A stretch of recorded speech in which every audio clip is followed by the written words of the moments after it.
The dueling blockades in the Strait of Hormuz sparked a global economic crisis, particularly in Asia. But for one country, it's been relatively smooth sailing. Somehow, miraculously, we're looking at China not being affected by these blockades, or not as much as people would think. China receives 1/3 of its crude oil from the Persian Gulf and 10% from Iran specifically. Its biggest supplier is Russia. Analysts say China has enough oil reserves to last up to 6 months. China is fairly self-sufficient in terms of energy. About 50% of its energy comes from coal.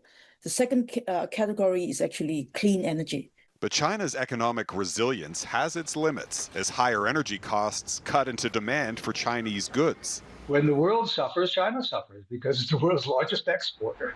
That might partly explain why China has pushed for peace. Beijing reportedly helped persuade Tehran to accept the ceasefire.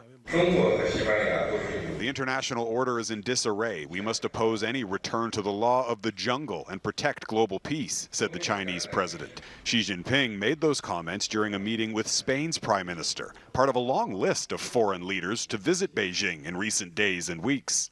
We haven't seen this many world leaders go to China in 1 year, and that's just in the first few months of this year, since the G20 summit in 2016.